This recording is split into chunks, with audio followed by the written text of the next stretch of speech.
स्टोरीने like share करतो.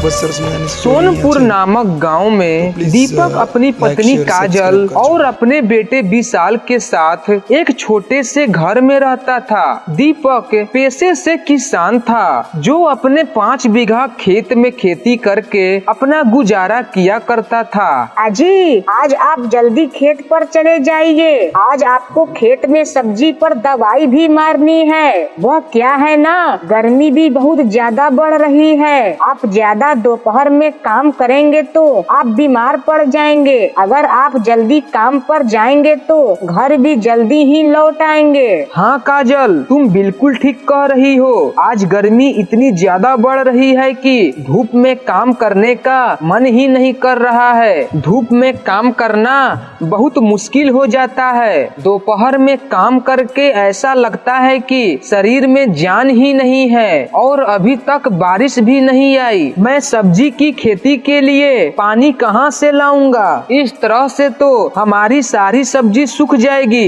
इतना कहकर दीपक घर से खेत के लिए निकल जाता है. रास्ते में दीपक को उसका मित्र अशोक मिलता है. अरे दीपक भाई, क्या हुआ? आजकल तो दिखाई भी नहीं देता. क्या हुआ? तुम इतना परेशान क्यों लग रहे हो? क्या बताऊं अशोक यार, तुझे तो पता ही है अब की बार बारिश नहीं हुई, जिसकी वजह से सब्जी की खेतों के लिए पानी नहीं मिल रहा. सारी सब्जी दिन प्रतिदिन सूखती जा रही है. इसी बात को लेकर बहुत चिंता में मैं हूँ. इस तरह तो मेरी सारी सब्जी खराब हो जाएगी. अगर मेरी सारी फसल खराब हो गई तो हमारा घर कैसे चलेगा? मेरे पास तो कुछ और काम भी नहीं है जिससे मैं अपना घर चला सकूं. भाई तुम तो सही कह रहे हो. अब की बार बारिश न आने की वजह से मेरी धान की रोपाई भी नहीं हो पाई, लेकिन हम इसमें कर भी कुछ नहीं सकते भाई. चल ठीक है दीपक भाई, तू जल्दी खेत पर पहुँच. मैं भी थोड़ी देर में आता हूँ. मुझे पत्नी के लिए दवा लाने जाना है. मैं उसे लेकर आता हूँ. ठीक है, तू होकर आ. मैं खेत पहुँचता हूँ. 4 घंटे के अंदर दीपक खेतों में सारा काम कर देता है. चलो यह काम तो हो गया. अब खेतों में पानी डालना है. पानी वाला ही काम मुझे सबसे मुश्किल लग रहा है.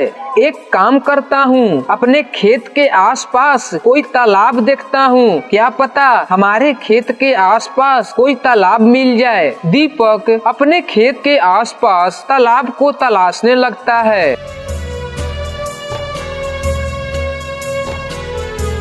कुछ देर बाद बीच जंगल में उसे एक तालाब दिखाई देता है. अरे हाँ, लगता है कि यह तालाब बहुत पुराना है. इसका पानी पीकर देखता हूँ. जैसे ही दीपक तालाब से पानी पीता है, वैसे ही पीछे से एक आदमी की आवाज आती है. अरे अरे ओ भाई रुको, तुम इस तालाब के पानी नहीं पी सकते हो. ये मेरा तालाब है. तुम इस तालाब से किससे पूछकर पानी लेने चले आए हो? अच्छा भाई जी, ये आपका तालाब है. पर भाई जी, मुझे थोड़ा नहीं बहुत पानी चाहिए, क्योंकि मुझे अपने खेतों में पानी पटाना है. क्या मैं आपके तालाब से पानी ले सकता हूँ? अरे अरे, मैं तुम्हें पानी क्यों दूं? पानी क्या फ्री में बट रहा है? तुम्हें चाहे जो भी करना हो, मैं पानी नहीं दूंगा. अगर तुम्हें पानी चाहिए तो तुम इस तालाब को ही खरीद लो.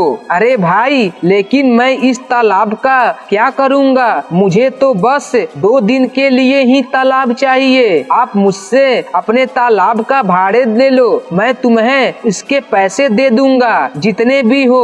अरे नहीं नहीं, मैं तालाब ऐसे किराए पर नहीं दूंगा. अगर तुम्हें लेना है तो बोलो, कोई खुशामद नहीं है. देख लो तुम्हारी मर्जी. दीपक अपने मन में सोचता है, अरे कोई बात नहीं, यह सही रहेगा. मैं इस तालाब को खरीद लेता हूँ. पानी ले जाने में आसानी होगी. वैसे भी यह तालाब मेरे खेत के बहुत नजदीक है. अगर मैंने इस तालाब को खरीद लिया तो मुझे बारिश का भी इंतजार नहीं करना होगा. वैसे भी बारिश कभी भी टाइम पर नहीं आती है, जिसकी वजह से मेरी सारी सब्जी की फसल खराब हो जाती है. भाई जी, वैसे इसकी कीमत क्या है? तुम मुझे अच्छे आदमी दिखते हो, इसलिए यह तालाब मैं तुम्हें 80,000 रुपए में दे दूंगा। अरे भाई जी, 80,000 रुपए का तालाब, लेकिन इतने पैसे मेरे पास तो नहीं है। 60,000 रुपए मैं दे सकता हूँ, क्योंकि मेरे पास इतने पैसे नहीं है। मुझे यह पैसे भी उधार लेने होंगे किसी से।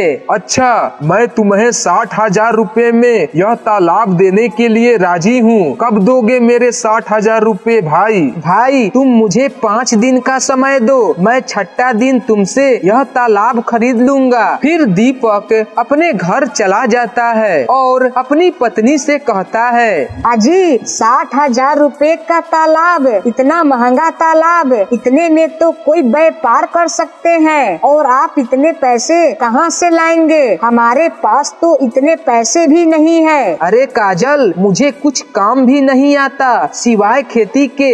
अब हम अपने खेतों को भी तो ऐसे ही नहीं छोड़ सकते हैं। तालाब खरीदने के बाद कम से कम बारिश पर तो निर्भर नहीं रहना होगा, जिससे अपनी फसल को अच्छी तरह से पानी पटा सकते हैं। और रही बात पैसों की, तो मैं अपने दोस्त अशोक से जाकर कुछ पैसे उधार ले आऊंगा। अजी, आपको जैसा सही लगे आप वैसा कीजिए, लेकिन जो भी करिएगा सोच समझ कर कीजिएगा, कहीं हम किसी मुसीबत में न फंस जाए। अरे काजल, तुम तो बेफजूल की ही घबराती हो, हम किसी परेशानी में नहीं फंसेंगे। फिर दीपक अपने अशोक के पास पैसे उधार लेने के लिए पहुंच जाता है। अरे दीपक भाई, अचानक हमारे घर कैसे आना हुआ? सब तो ठीक है ना? हाँ अशोक भाई, सब ठीक है, भगवान की कृपा है और आपकी दुआ है। मुझे आपसे कुछ काम था। हाँ बोल दीपक, क्या काम है? अरे अशोक भाई, मुझे आपसे 60,000 रुपए चाहिए, मैं तुम्हें जल्द लौटा दूंगा। लेकिन अचानक से 60,000 रुपए क्यों चाहिए? अरे अशोक भाई, मैं एक तालाब खरीद रहा हूँ। मेरी उस तालाब के मालिक से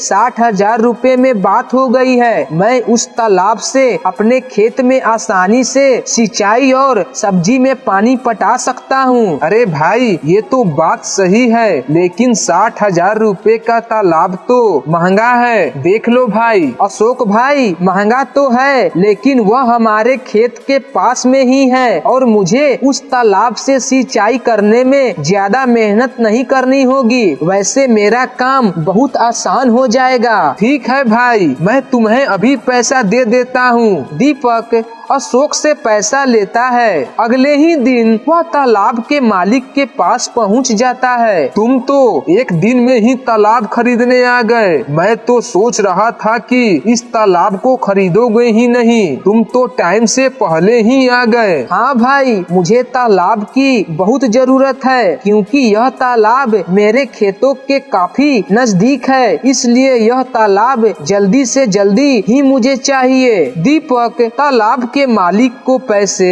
दे देता है। जैसे ही दीपक पानी भरने की कोशिश करता है, तो फिर वह दीपक को रोक देता है। अरे भाई, ये क्या कर रहे हो? तुम पानी नहीं ले सकते हो। लेकिन क्यों? मैंने तो तालाब तुमसे बिल्कुल अभी खरीदा है। अब यह तालाब मेरा है। हाँ, लेकिन तुम सिर्फ तालाब खरीदा है, तालाब का पानी नहीं। अभी भी पानी मेरा ही है, इसलिए तुम मेरा पानी नहीं ले सकते हो।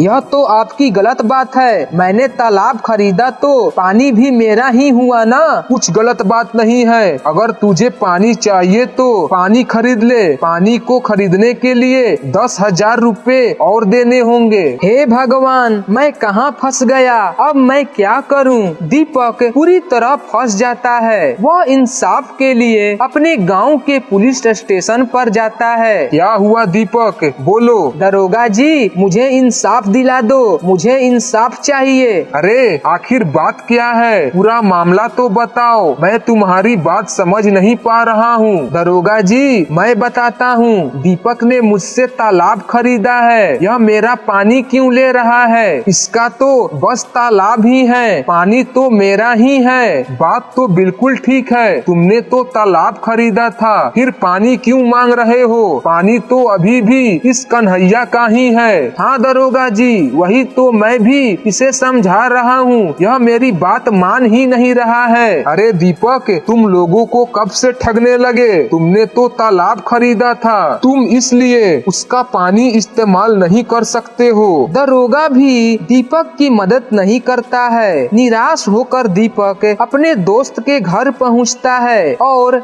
अशोक को सारी बात बता देता है। यह बात तो बहुत गलत है, वह कन्हैया तुम्हें ठग लिया। भाई अब मैं क्या करूं? अब बस तुम ही मेरी मदद कर सकते हो। ठीक है भाई, हम कल दरोगा जी के पास चलेंगे। तुम उदास मत हो, सब ठीक हो जाएगा, तू चिंता मत कर। ऐसे लोगों को कैसे सबक सिखाया जाता है मैं अच्छी तरह जानता हूँ। अगले दिन दीपक और अशोक पुलिस स्टेशन पहुँचते हैं। मैंने अपना फैसला सुना दिया है, अब फिर से यहाँ क्यों आए हो? अरे रुकिए दरोगा जी, मैं भी कुछ कहना चाहता हूँ। ठीक है, तुम भी अपनी बात रख सकते हो। कन्हैया जी, आपके कहने का मतलब है कि दीपक ने सिर्फ तालाब खरीदा है, उसका पानी नहीं। हाँ, यही बात है, इसने सिर्फ तालाब खरीदा है, पानी अभी भी मेरा है। तो इसका मतलब तालाब का मालिक दीपक है और पानी का मालिक तुम, यही बात है ना? हाँ भाई। तो तुम मुझे यह बताओ कि दीपक के तालाब में तुम्हारा पानी क्या कर रहा है? अगर तुम्हें पानी चाहिए तो